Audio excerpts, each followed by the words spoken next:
ഇന്ന് ഞാനില്ലേ പെട്ടെന്ന് ഉണ്ടാക്കാൻ പറ്റുന്ന ഒരു സാർഡിൻസ് ഫ്രൈ ആണ്. ഇതിവിടെ UK അവൈലബിൾ ആയിട്ടുള്ള ടിൻഡ് ടൊമാറ്റോ സോസിൽ ഡിപ്പായിട്ടുള്ള ഒരു സാർഡിൻസ് ആണ്. മത്തി, നമ്മളെ നാട്ടിലെ മത്തി. വല്ലപ്പോഴും ഇത് കഴിക്കാൻ ആഗ്രഹമുണ്ടെങ്കിൽ നമുക്ക് ഇങ്ങനെ ട്രൈ ചെയ്ത് നോക്കാം. മത്തി പൊരിച്ചതെല്ലാം കഴിക്കാൻ ആഗ്രഹമുണ്ടെങ്കിൽ ഇത് ബൗളിലേക്ക് മാറ്റി അതിലേക്ക് മഞ്ഞൾപ്പൊടി, മുളക് പൊടി, കുരുമുളക് പൊടി, ചതച്ച വെളുത്തുള്ളി, ഗാർലിക് മിക്സ് ചെയ്യുക. എന്നിട്ട് ഇത് മൊത്തം മിക്സ് ചെയ്യുന്ന സമയത്ത് കുഴഞ്ഞു പോവരുത്.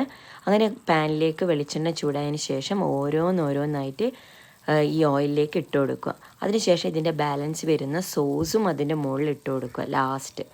അപ്പോൾ ഇതിൽ അതിന് തൊട്ട് മുമ്പ് തന്നെ ഇതിലേക്ക് കുറച്ച് കറി ലീവ്സ് ആഡ് ചെയ്യുന്ന സമയത്ത് കുറച്ചും കൂടി ടേസ്റ്റ് കൂടും. അതിനകത്തേക്ക് നമ്മൾ ഈ ചതച്ച ഗാർലിക് എല്ലാം ഇങ്ങനെ വെന്ത് വരുന്ന സമയത്ത് നല്ലൊരു ഫ്ലേവർ ആയിരിക്കും. അപ്പോൾ ചോറിൻ്റെ കൂടെയെല്ലാം കഴിക്കാൻ ഭയങ്കര ടേസ്റ്റാണ്. കറീൻ്റെ ഒന്നും ഒരു ആവശ്യം ഉണ്ടാവില്ല ഇത് ട്രൈ ചെയ്യുന്ന സമയത്ത്. അപ്പോൾ കുട്ടികൾക്ക് നമ്മൾ നോർമൽ ഫ്രഷ് ഫിഷ് വാങ്ങിക്കൊടുക്കുന്ന സമയത്ത് മുള്ളെല്ലാം ഉണ്ടാകുമ്പോൾ കുറച്ച് ബുദ്ധിമുട്ടായിരിക്കും. ഇടയ്ക്ക് വല്ലപ്പോഴും ഒരു ടേസ്റ്റ് ചേഞ്ചിന് വേണ്ടിയിട്ട് നമുക്ക് ഇങ്ങനെ കൊടുക്കുമ്പം കുഴപ്പമില്ല. കാരണം ഇതിൻ്റെ അകത്തെ മുള്ളെല്ലാം കംപ്ലീറ്റ്ലി ഇതിൽ മെൽട്ടായിട്ട് ഉണ്ടാവുക. അപ്പോൾ അധികം മുള്ളൊന്നും ഉണ്ടാവില്ല. നല്ലൊരു ടേസ്റ്റാണ്. ചോറിന് കറിയൊന്നും വേണ്ട. നിങ്ങളിതൊന്ന് ട്രൈ ചെയ്ത് നോക്കിക്കോ. ഓക്കെ, ട്രൈ ചെയ്ത് നോക്കിയിട്ട് കമൻറ്റ് ചെയ്യണേ.